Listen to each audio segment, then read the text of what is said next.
Elon Musk एक ऐसा नाम जिसने नामुमकिन को मुमकिन बनाया है, जिसके डिक्शनरी में इम्पॉसिबल जैसा वर्ड ही नहीं है। गाइस, आज हम लोग उन्हीं इलॉन मस्क के कुछ ऐसे अमेजिंग फैक्ट्स के बारे में जानेंगे और साथ ही जानेंगे कि इलॉन मस्क वर्ल्ड के रिचेस्ट पर्सन कैसे बने।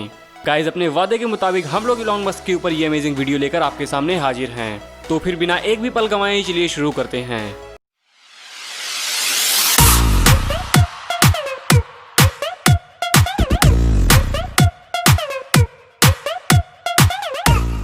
वैसे गाइस, टाइम को किस तरह से यूटिलाइज करना है और किस तरह से समय के साथ अपने आप को अपग्रेड करते रहना है, ये हमें इलॉन मस्क ने काफी बेहतर ढंग से सिखाया है। और फिलहाल ये इसी टाइम को यूज करके ही वर्ल्ड के रिचेस्ट पर्सन बन गए हैं। इन्होंने साल 2021 के शुरुआत में ही जेफ बेजोस को पीछे छोड़ दिया है। वैसे गाइस, अगर रियलिटी देखी जाए तो इलॉन जेफ बेजोस से आगे नहीं निकले हैं, बल्कि बेजोस इलॉन से पीछे हो गए हैं। ये गोलमाल क्या है, हम आपको वीडियो में आगे बताएंगे। उससे पहले हम लोग इलॉन की अर्ली लाइफ के बारे में थोड़ी सी बात कर लेते हैं। अरे भाई, पता है कि आप लोग ये बोरिंग नॉलेज लेने यहाँ पर नहीं आए हो, लेकिन ये वीडियो उन्हीं के ऊपर है तो थोड़ा बहुत तो बताना ही पड़ेगा ना भाई। इलॉन मस्क का जन्म साल 1971 में प्रिटोरिया, साउथ अफ्रीका में हुआ था। आई थिंक इनके बारे में काफी कुछ आपने पहले ही सुन रखा होगा, जैसे कि सिर्फ 10 साल की उम्र में इन्होंने इतनी किताबें पढ़ रखी थीं जितना कि एक कॉलेज ग्रेजुएट भी नहीं पढ़ पाता है। और अपनी छोटी सी उम्र में ही इन्होंने एक वीडियो गेम बना डाला था। सिर्फ उसे बनाया ही नहीं था, बल्कि उसे एक कंपनी को बेच भी दिया था। अब गाइज, आप लोग सोच रहे होंगे कि इलॉन ये सब चीजें कैसे कर लेते हैं, तो उसका सबसे बड़ा रीजन है उनका प्रॉब्लम सॉल्विंग एटीट्यूड। इलॉन कभी भी किसी प्रॉब्लम को प्रॉब्लम नहीं समझते हैं। उनका कहना है कि प्रॉब्लम का सोल्यूशन खोजना एक प्रॉब्लम है, इसीलिए हमको प्रॉब्लम पे फोकस न करके उसके सोल्यूशन पर फोकस करना चाहिए। गाइज, अगर इलॉन मस्क के आइडियाज के बारे में बात करें तो ये SEC पर काम करते हैं। अब आप लोग सोच रहे होंगे कि SEC क्या होता है, तो गाइस, SE का मतलब होता है सस्टेनेबल एनर्जी और C का मतलब क्रिएशन और कंजप्शन होता है। अब अगर सस्टेनेबल एनर्जी की बात करें तो इसका मतलब होता है कि एक ऐसी एनर्जी जो कि बिना दूसरे रिसोर्सेज को नुकसान पहुंचाए बनाई जाए और फिर बाद में उसे रीयूज भी कर लिया जाए। तो अब आप सोचोगे कि इलॉन SEC पर कैसे काम कर रहे हैं। गाइस, आप लोगों ने टेस्ला कंपनी के बारे में सुना होगा, जो कि कार्स और सोलर रूफ टाइल्स बनाती है। तो इनकी कंपनी पहले सोलर से एनर्जी को क्रिएट करती है, इसके बाद अपने कार्स में एक सस्टेनेबल एनर्जी जो की है बैटरी, उसका कंजम्पशन करती है।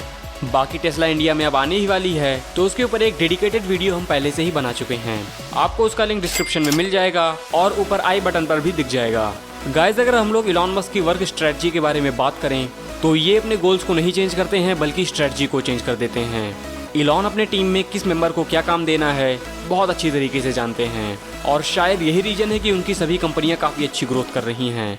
क्या गाइज, आपको पता है कि इलॉन मस्क कभी कभी अपनी कंपनी के ऑफिस में ही सो जाते हैं, क्योंकि इनका मानना है कि मैं वो CEO नहीं बनना चाहता हूँ जो अपने कंपनी के बारे में न जानता हो। इसीलिए वो ऑफिस में रुककर अपने लोगों के बारे में जानते हैं। गाइज, इनका मानना है कि मैं वो नहीं करूंगा जो करना आसान है, बल्कि मैं वो करूंगा जो करने की जरूरत है, फिर चाहे वो कितना ही कठिन कार्य क्यों ना हो। अब गाइज, अगर इलॉन मस्क की कंपनीज के बारे में बात करें तो उनके नाम हैं Zip2, X.com, PayPal, SpaceX, Tesla, solar city, hyperloop 1, OpenAI, Neuralink और द बोरिंग कंपनी। और गाइज, इन कंपनियों में से SpaceX, टेस्ला और हाइपरलूप को कौन नहीं जानता है। और हम भी बहुत जल्द SpaceX के मास्टर प्लान के एक वीडियो के साथ आपके सामने हाजिर होंगे, तो आप लोग नोटिफिकेशन की घंटी को ऑल पर रखिएगा।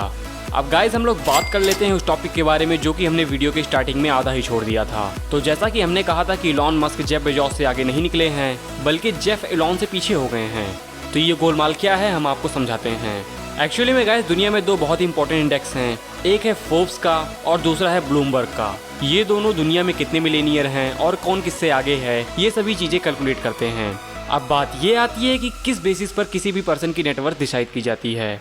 तो गाइज, इसके कई मेजर्स हैं, जैसे कि उसके जिन कंपनियों में शेयर्स हैं उनकी वैल्यूज क्या हैं, उसके पास कितनी प्रॉपर्टी है और उसकी लिक्विडिटी क्या है। लिक्विडिटी का मतलब होता है कैश, यानी कि उसके अकाउंट में कितने पैसे हैं।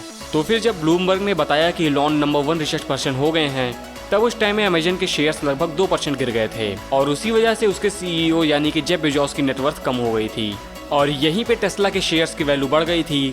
तो ऐसे ही गोलमाल वाली कंडीशन में इलॉन मस्क वर्ल्ड के रिचेस्ट पर्सन बन गए हैं। लेकिन गाइस, इन दोनों के बीच ज्यादा फर्क नहीं है। अगर कहीं due to bad luck Tesla के शेयर्स गिर जाते हैं, देन इलॉन फिर से सेकंड स्पॉट पर आ जाएंगे।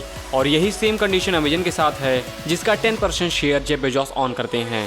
सो आई थिंक गाइज, अब आप लोगों को ये गोलमाल अगेन समझ में आ गया होगा। अगर नहीं समझ में आया होगा, देन आप लोग कमेंट बॉक्स में अपने डाउट्स को पूछ सकते हैं।